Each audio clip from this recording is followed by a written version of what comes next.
नमस्कार, बुलेटिन में आपका स्वागत है। मैं हूं आशीष तिवारी। बुलेटिन की शुरुआत अभी तक की हेडलाइंस के साथ। दिल्ली दौरे पर सीएम पुष्कर सिंह धामी केंद्रीय मंत्रियों से कर रहे मुलाकात। राष्ट्रपति उम्मीदवार मुर्मू के नामांकन में भी शामिल होंगे सीएम धामी।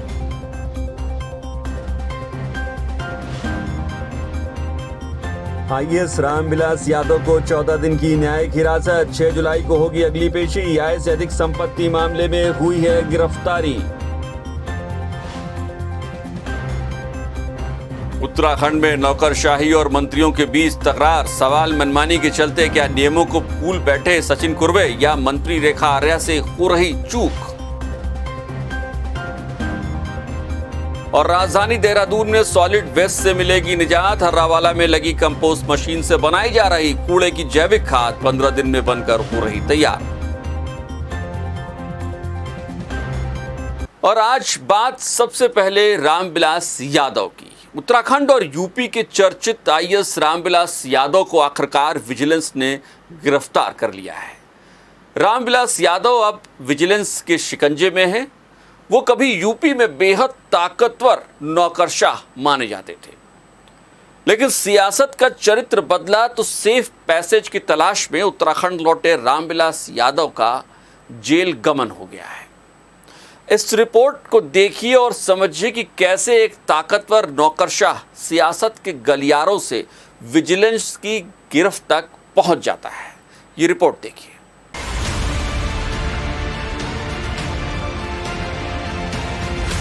यूपी से उत्तराखंड तक सियासत के गलियारों में कभी अपनी धमक के लिए पहचाने जाने वाले आईएएस रामविलास यादव अब उत्तराखंड विजिलेंस की गिरफ्त में हैं।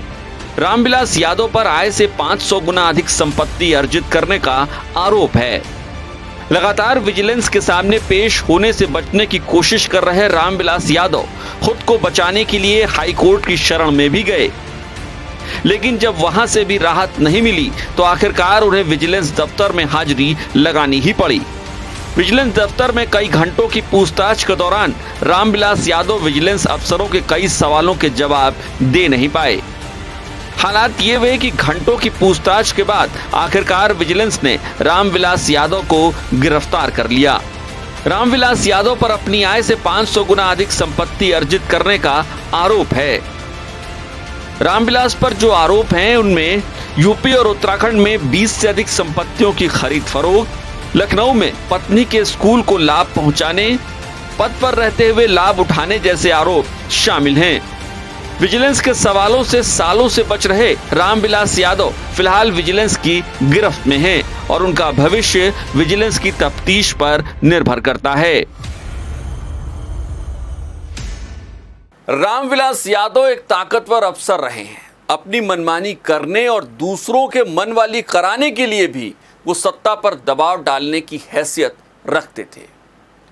लेकिन ऐसा क्या हुआ कि पिछले कुछ सालों में ये ताकतवर अफसर अपनी ताकत खोता गया। सवाल ये भी है कि क्या बिना किसी सियासी आका के ये संभव हो सकता था? कौन रहा होगा ये सियासी आका?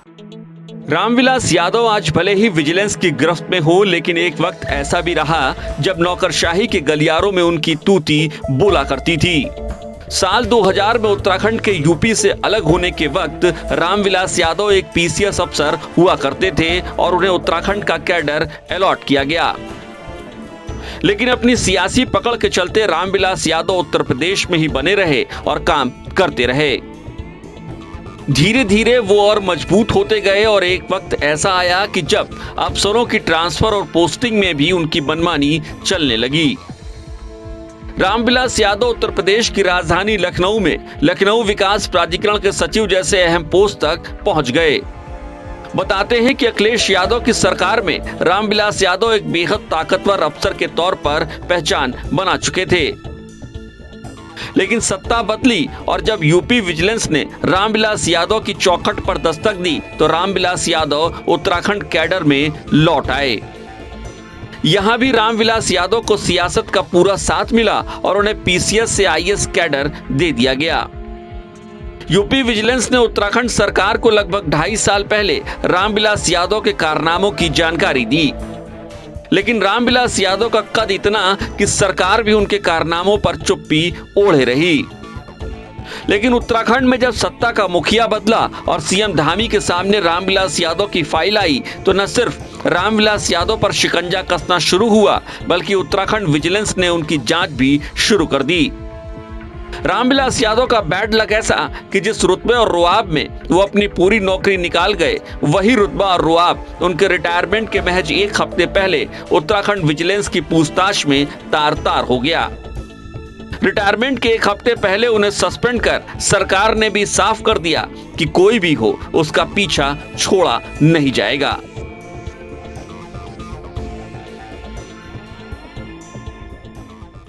तो फिलहाल इस मसले पर पक्ष और विपक्ष के कुछ बयान भी सामने आए हैं। चलिए एक बार देख लेते हैं। देश के पुष्कर सिंह धामी 2 की जो सरकार है, जीरो टॉलरेंस पर काम कर रही है।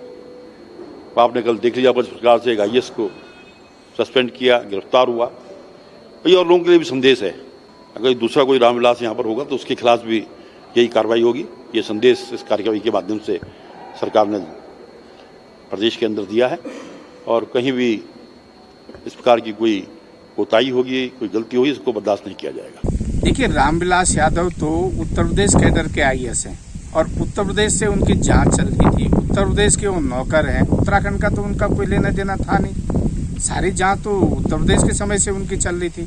यहाँ की सरकार ने कोई नया नहीं किया, कोई बहुत बड़ा कमाल नहीं कर दिया है। और जहाँ तक गणेश जोशी जी की बात है कि उन्होंने कहा कि हमारे पास कई रामविलास यादव हैं, तो मैं तो ये पूछना चाहता हूँ रामविलास यादव हैं कहाँ? विगत 5 वर्षों से 6 वर्षों से उनकी सरकार उत्तराखंड में काम कर रही है। जीरो टॉलरेंस की बात करते हैं, अगर ऐसे कहीं है तो ये कहाँ छिपा के रखे हैं? एक और बयान आपको सुनाते हैं। उत्तराखंड विजिलेंस के डायरेक्टर अमित सिन्हा का है, रामविलास यादव के परिजनों तक जांच की आंच पहुंचेगी, ये तय मानिए। IAS रामविलास यादव को उत्तराखंड सरकार ने जहां निलंबित कर दिया है, वहीं विजिलेंस विभाग ने उनकी गिरफ्तारी की है। विजिलेंस विभाग के डायरेक्टर हमारे साथ अमित सिन्हा जी मौजूद हैं। सर, कल देर रात गिरफ्तारी हुई है, क्या कुछ तथ्य अभी तक सामने आए हैं और किस तरीके की जांच और पूछताछ आप लोगों ने अभी तक की है रामविलास यादव से? देखिए, तथ्य तो हम लोग इसलिए नहीं बता पाएंगे कि वो विवेचना का विषय होता है। हाँ, इतना जरूर है कि जब से अप्रैल के बाद से मुकदमा इन पे दर्ज है और लगातार इनसे पूछताछ करने का हम प्रयास कर रहे हैं, लेकिन ये कुछ हमारे पास सहयोग नहीं दे रहे थे। तब इनको माननीय उच्च न्यायालय के निर्देश के बाद जब ये हमारे पास आए भी तो इन्होंने कोई सवाल का जवाब नहीं दिया और न कोई डॉक्यूमेंट लेके आए। तो हमारा ये है कि इस आधार पर इनको हम गिरफ्तार कर रहे हैं, हम विजिलेंस की टीम, और पुलिस कस्टडी रिमांड लेकर फिर हम इनसे पूछताछ करेंगे। तो कब तक लगभग ये माने कि पूछताछ चलती रहेगी और क्या कुछ आगे आपका प्लान है पूछताछ को लेकर? अभी तो इनको गिरफ्तार किया गया है और जैसे ही हमें अनुमति मिलती है रिमांड की तो हम इनसे दोबारा पूछताछ करेंगे। इस बीच हमारी विवेचना चलती रहेगी अभी इस पे, कहाँ इनकी संपत्तियां कहाँ हैं और किस तरह से हम इसकी जांच कर सकते हैं। संपत्तियों का ब्यौरा लगभग आया है और कहाँ पर आपने जांच टीमें भेजी जहां पर ये जांच हुई है संपत्ति? लगभग 4 जगहों पर हमने टीमें भेजी थी। 2 जगह लखनऊ में, 1 जगह गोरखपुर में और 1 देहरादून में भी हमारी टीम ने सर्च किया था। तो ये सर्च का है, बाकी जो विषय है उस पर मैं, चूंकि विवेचना का विषय, इसलिए मैं ज्यादा नहीं बता पाऊंगा। और उससे भी परिजनों से पूछताछ होगी क्या पूरे मामले को लेकर? बिल्कुल, परिजनों से भी पूछताछ होगी इसमें। सर, एक आम पब्लिक के तौर से सवाल ये उठता है कि आखिरकार कई ऐसे कर्मचारी होते हैं या अफसर होते हैं जिनकी आय से अधिक संपत्तियां होती हैं, क्या शिकायत के बाद ही उनकी जांच की जाती है या वास्तव में विजिलेंस विभाग लगातार निगरानी रखता है ऐसे लोगों पे? देखिए, विजिलेंस विभाग लगातार निगरानी रखता है। हम लोग विसल ब्लोअर्स को भी प्रमोट करते हैं जो कि ऐसे भ्रष्ट अधिकारियों की सूचना लाकर विजिलेंस विभाग को देते हैं। हम अभी 1064 एक नया ऐप भी लॉन्च किया जिसके माध्यम से जनता के लोगों से हमें शिकायत मिलती है और हम लोग लगातार ट्रैप करते रहते हैं। तो ये अमित सिन्हा थे जो डायरेक्टर हैं विजिलेंस विभाग के और साफ तौर से कह रहे हैं कि जो रामविलास यादव हैं उनको लेकर गिरफ्तारी हो गई है, लेकिन अभी जो उनसे पूछताछ है वो पूरी तरीके से संयुक्त पूछताछ में नहीं कर रहे हैं और आगे भी उनसे पूछताछ की जाती रहेगी। कैमरा पर्सन अरविंद के साथ मनीष डंगोल, रफ्तार मीडिया, देहरादून। नमस्कार, अभी आप देख रहे थे रामविलास पर हमारी एक खास पेशकश और अब बात करते हैं तमाम छोटी बड़ी खबरों की।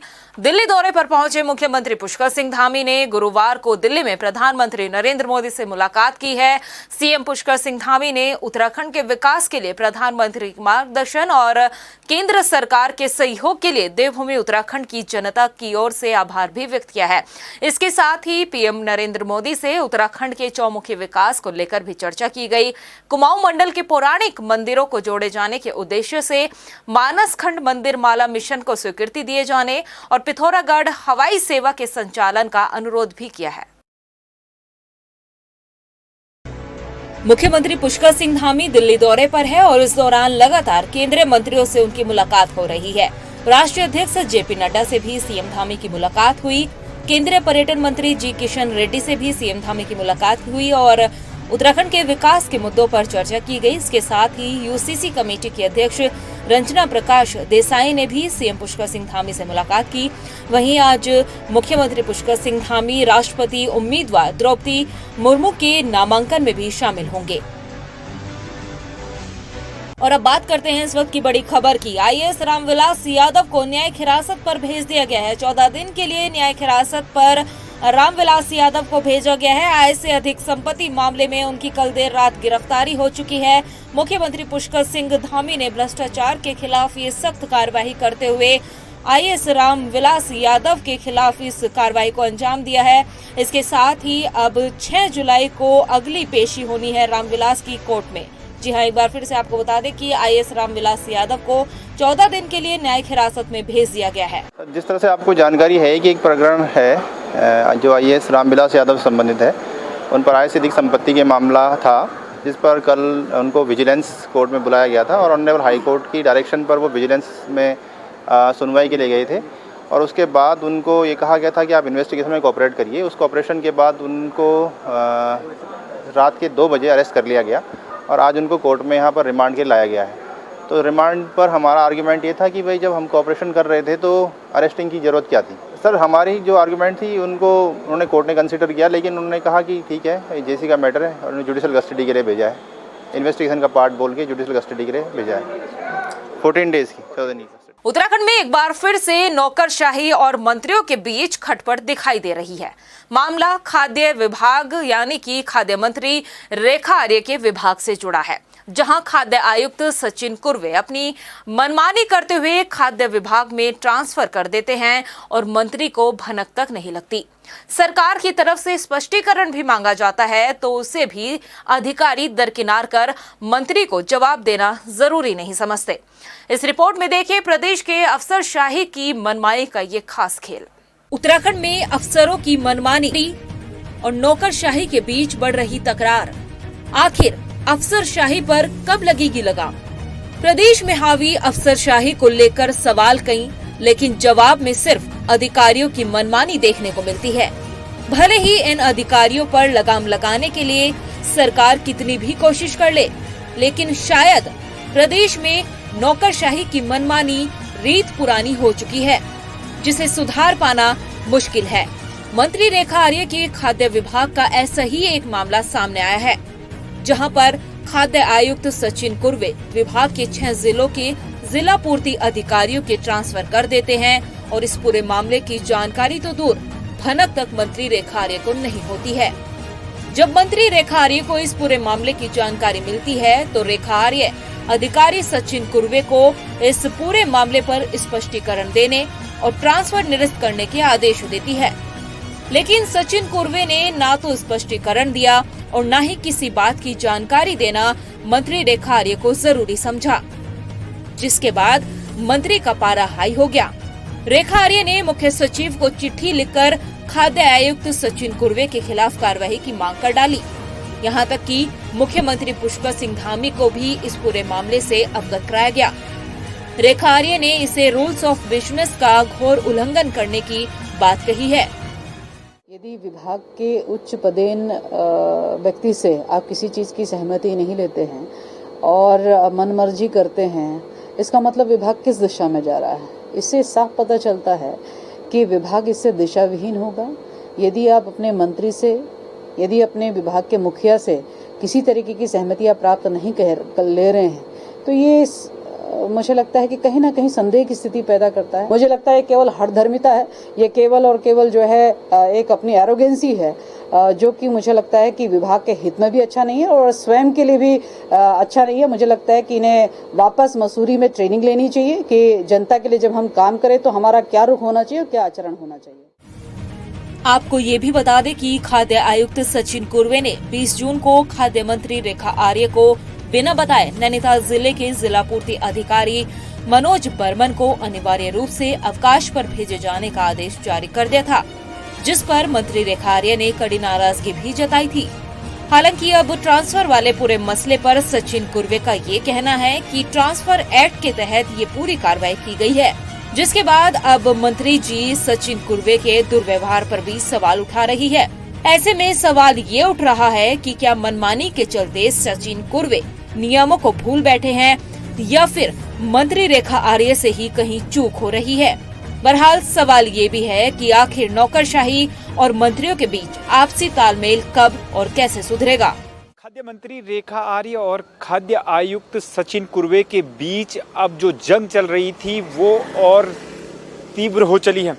खाद्य आयुक्त जहां जो डीएसओ के तबादले किए गए थे उन्हें तबादला एक्ट के तहत बता रहे हैं, तो वहीं जो विभागीय मंत्री रेखा आर्य उनका साफ तौर से कहना है कि उत्तराखंड में जो भी तबादले हो रहे हैं और जिन भी विभागों में हो रहे हैं उनका मंत्रियों को अवगत कराया जाता है। लेकिन खाद्य आयुक्त सचिन कुर्वे ने ऐसा नहीं किया और उनके दुर्व्यवहार पर भी रेखा आर्य ने सवाल उठाए और उन्हें मसूरी में प्रशिक्षण लेने की सलाह दी है।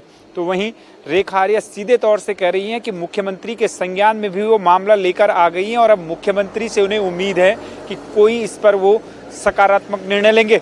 कैमरा पर्सन अरविंद के साथ मनीष जंगवाल, रफ्तार मीडिया, देहरादून। रुड़की पहुंचे कैबिनेट मंत्री प्रेमचंद अग्रवाल ने श्री गोपाल मंदिर का लोकार्पण किया। मंदिर में आयोजित पूजा में भी मंत्री प्रेमचंद अग्रवाल के साथ क्षेत्रीय विधायक प्रदीप बत्रा भी शामिल हुए। वहीं जब अग्निपथ योजना पर कैबिनेट मंत्री प्रेमचंद अग्रवाल से सवाल किया गया तो उन्होंने योजना के लाभ बताते हुए कहा कि अग्निवीरों को प्रदेश की भाजपा सरकार हर फील्ड में प्राथमिकता देगी। देखिए, अग्निपथ जो योजना आई है वो देश के सुधार की तरफ बढ़ता हुआ एक कदम है और मेरा ये मानना है कि हमारे कुछ लोग जो उसको युवाओं को भ्रमित करने का काम कर रहे हैं उनको भ्रमित नहीं करना चाहिए। हमारे युवाओं को समझना चाहिए कि 17 साल से लेकर 21.5 अब शायद 23 साल हुआ है तक हमारा जो युवा है वो इसमें भाग ले सकता है, इसमें आ सकता है और जिसको 30 से 40 हज़ार का प्रति माह सैलरी का प्रावधान किया गया है। नगर निगम कूड़े निस्तारण को लेकर हमेशा सुर्खियों में रहता है, लेकिन इस बार देहरादून नगर निगम और वेस्ट वॉरियर्स ने मिलकर कूड़े के निस्तारण कर उसे रिसाइकल किया है। हर्रावाला में कूड़े के निस्तारण के लिए कंपोस्ट मशीन लगाई गई है और ये मशीन से जैविक कूड़े से खाद बनाया जाएगा और खाद 15 दिन में बनकर तैयार भी हो रहा है। उत्तराखंड में ये पहली बार मशीन लगाई गई है। देखिए शहर की इस खास तस्वीर के साथ हमारी एक खास रिपोर्ट। अब राजधानी देहरादून के घरों से निकलने वाला कूड़ा कचरा गंदगी नहीं फैलाएगा, बल्कि किसानों की खेती की उर्वरा शक्ति भी बढ़ाएगा। जी हाँ, देहरादून के हर्रावाला में अब कूड़े से जैविक खाद बनना शुरू हो गया है।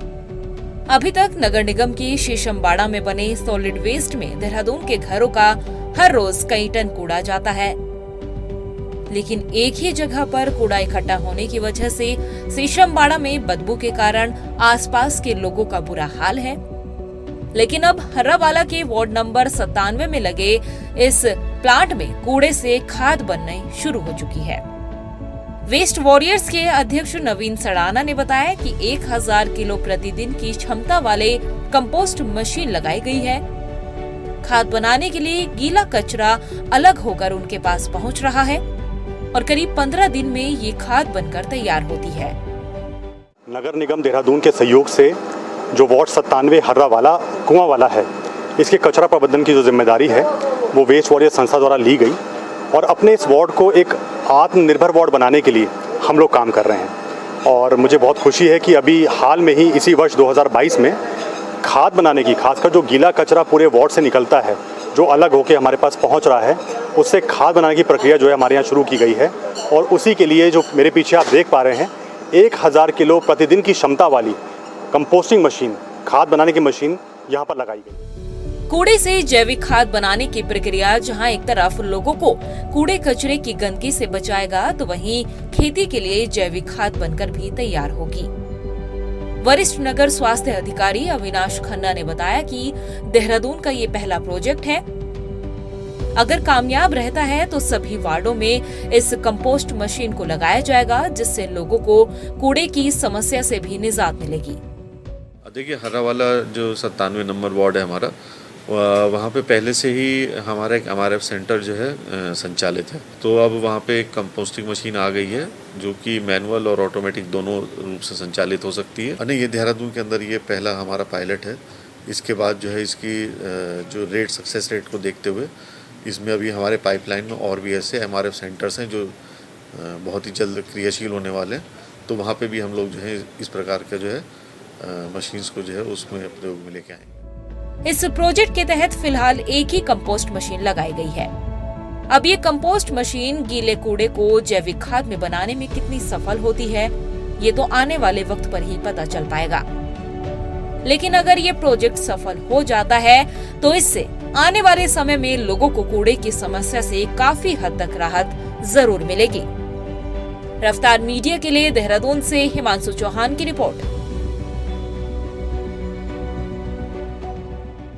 हल्द्वानी में HPCL द्वारा गैस पाइपलाइन बिछाने का काम किया जा रहा है, लेकिन सड़कों की खुदाई मानकों के तहत नहीं की जा रही है, जिस पर डीएम धीराज गर्ब्याल ने नाराजगी भी जताई है।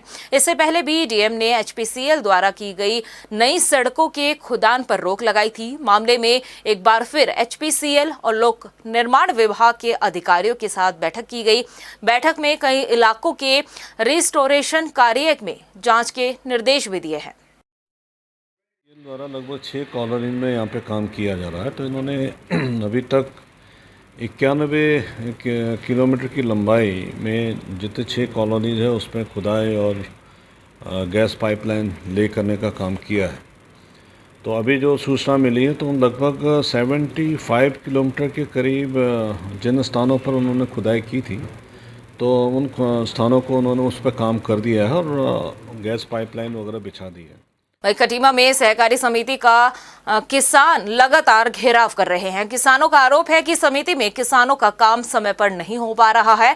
इसी को लेकर आक्रोशित किसान लगातार समिति का घेराव कर रहे हैं। वहीं समिति के सचिव जितेंद्र कुमार ने बताया कि समिति में 10 कर्मचारियों का पटल है, जिसमें 6 कर्मचारी कार्यरत है और 4 कर्मचारियों का अभाव होने के चलते किसानों का काम समय पर नहीं हो पा रहा है।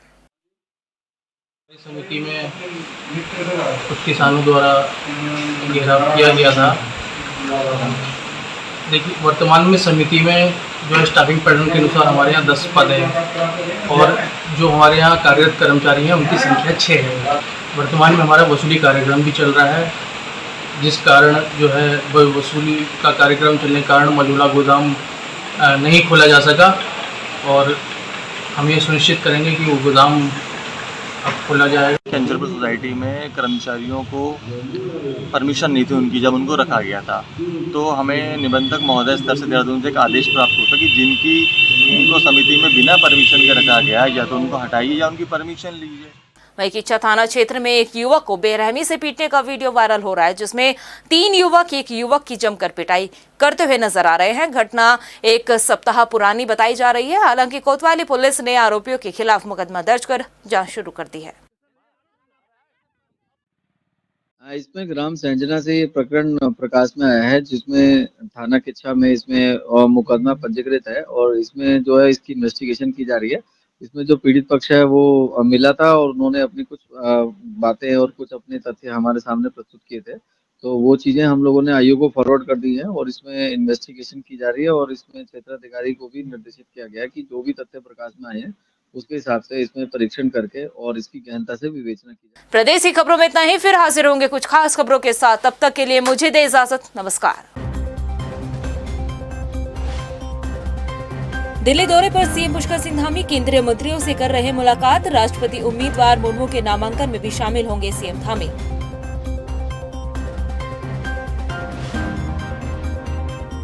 आईएएस रामविलास यादव को 14 दिन की न्यायिक हिरासत। 6 जुलाई को होगी अगली पेशी। आय से अधिक संपत्ति मामले में हुई है गिरफ्तारी। उत्तराखंड में नौकरशाही और मंत्रियों के बीच तकरार। सवाल मनमानी के चलते क्या नियमों को भूल बैठे सचिन कुर्वे या मंत्री रेखा आर्या से हो रही चूक। और राजधानी देहरादून में सॉलिड वेस्ट से मिलेगी निजात। हर्रावाला में लगी कंपोस्ट मशीन से बनाई जा रही कूड़े की जैविक खाद 15 दिन में बनकर हो रही तैयार।